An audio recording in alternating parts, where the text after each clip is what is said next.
Hello, hashtag ask PS video में आपका स्वागत है। आपको एक्सपोर्ट इंपोर्ट रिलेटेड कोई भी क्वेरी है आप वीडियो के नीचे कमेंट कीजिए, उसका मैं आंसर वीडियो के माध्यम से आपको दूंगा। यहाँ पे सबसे पहला कमेंट है मिस्टर नितिन का कि सर ऑर्गेनिक और नॉन ऑर्गेनिक प्रोडक्ट को कैसे पहचाने। तो मैं आपको बता दूं कि जो ऑर्गेनिक प्रोडक्ट होती है उसका सर्टिफिकेट आता है। देखिए ऑर्गेनिक और नॉन ऑर्गेनिक होता क्या है।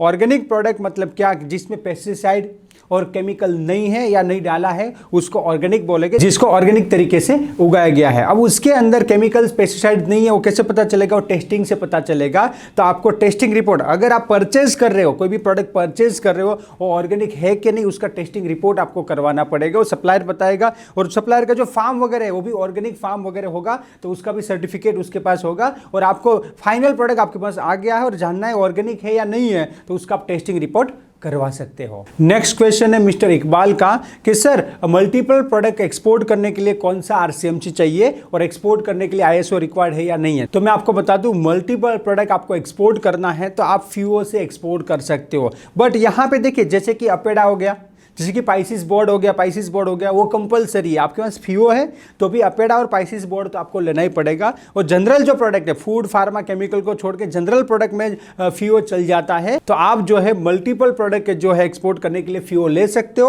और जो कंपलसरी है, जो आरसीएमसी कंपलसरी है, वो भी आपको लेना पड़ेगा। तो जनरल जो आपका जो क्वेश्चन है उसे आपसे कि आप FIFO ले सकते हो और मल्टीपल प्रोडक्ट आप एक्सपोर्ट कर सकते हो। और आईएसओ मेनली मैन्युफैक्चर को रिक्वायर्ड है, मर्चेंट को नहीं है। फिर भी कोई मर्चेंट चाहता है तो ISO 9001 2015 ले सकता है।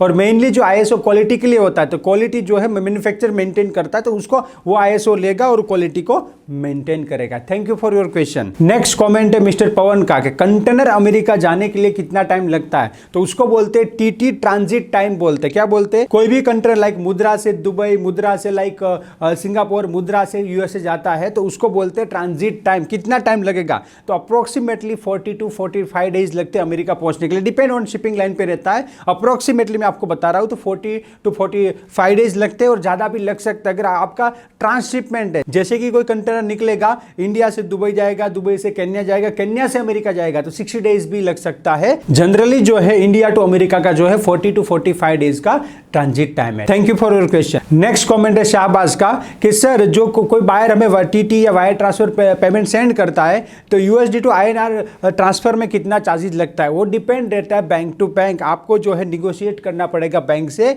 वो लोग लाइक 50 पैसा to 1 रुपीज भी आपका काट सकते हो। डिपेंड रहता है बैंक टू बैंक, वो डिपेंड रहता है। आपका ट्रांजेक्शन के हिसाब से भी डिपेंड रहता है कि इतना आपका टर्नओवर है। जितना आपका टर्नओवर बढ़ेगा उतना चार्जेस कम होगा। वो उसको बोलते हैं कन्वर्टिंग चार्जेस। आप एक्सपोर्ट करते हो तो आपका डॉलर आता है कि समझो आपका $20,000 आया, अब $20,000 को आपको USD से INR में करवाना पड़ेगा। तो बैंक जो है बीच में कन्वर्टिंग चार्ज लेगी, और वो डिपेंड रहता है लाइक 10 पैसा से लेके 1 रुपीज वो बैंक पूरा लेगा। बैंक से आप निगोशिएट करेंगे, दूसरा बैंक मेरे को 20 पैसे में करके दे रहा है, 10 पैसे में करके दे रहा है, तो उस हिसाब से आप निगोशिएट कर सकते हो। और जितना हो सके उतना आप कम में ला सकते हो। और बैंकिंग और फाइनेंस में आप जितना जानो उतना कम है। जितना आप जानोगे, जितना आप लर्न करोगे, जितना आप ट्रेनिंग लोगे, सीखोगे, उतना जो है आप अपना मनी सेव कर पाओगे। तो आप इसके बारे में लर्न कीजिए और अपना जो पैसा बैंक वाले जो चार्जेस वगैरह काटते हैं उसको आप कम कर सकते हो, नॉलेज से कम कर सकते हो, बैंक को कंप्लेंट भी कर सकते हो पूरा। उसके लिए आप प्रैक्टिकली लर्न कर सकते हो और अपना पैसा सेव कर सकते हो। मैं खुद भी एक एक्सपोर्टर हूं, तो बैंक वाले मुझे तो पता है बहुत सारे चार्जेस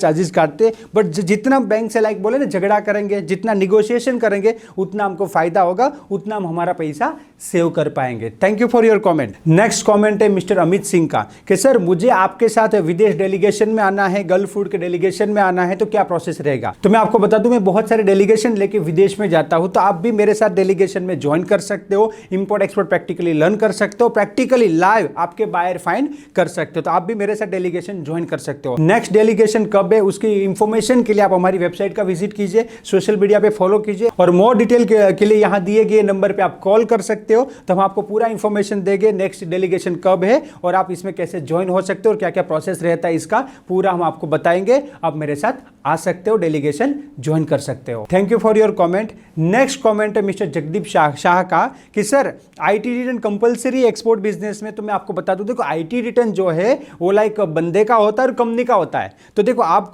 बिजनेस करोगे या तो प्रोप्राइटरशिप कंपनी होगी या तो प्राइवेट लिमिटेड एलएलपी कंपनी होगी, तो एक्सपोर्ट बिजनेस करो तो भी आईटी रिटर्न तो कंपलसरी है। देखिए इसमें क्या होता है कि आपको end of the year IT return तो भरना कंपलसरी है, चाहे आपने लोकल बिजनेस किया या इंटरनेशनल बिजनेस किया, दोनों में जो इनकम हुआ उसके ऊपर आपको टैक्स भरना है। तो आप टेंशन मत लीजिए, पहले कमाइए, क्या कीजिए, एक्सपोर्ट कीजिए, अच्छा कमाइए, जो हमको बिजनेस में प्रॉफिट होता है उसके ऊपर हमें रिटर्न भरना है। तो रिटर्न भरने का कोई टेंशन नहीं है, पहले आप अच्छा बिजनेस कीजिए और आगे बढ़िए और पैसा कमाइए, डॉलर कमाइए, तो इंपॉर्टेंट चीज है। और भी आपको एक्सपोर्ट इंपोर्ट रिलेटेड कोई क्वेरी है तो आप यहां पे नीचे कमेंट कर सकते हो। और प्रैक्टिकली एक्सपोर्ट इंपोर्ट सीखना चाहते हो, मेरा ट्रेनिंग ज्वाइन कर सकते हो। मैं खुद ही लाइव सिखाता हूं प्रैक्टिकली कि कैसे एक्सपोर्ट इंपोर्ट बिजनेस किया जाता है, बायर को कैसे कन्विंस किया जाता है और सक्सेसफुल एक्सपोर्ट बिजनेस कैसे किया जाता है। Let's go global together. Thank you.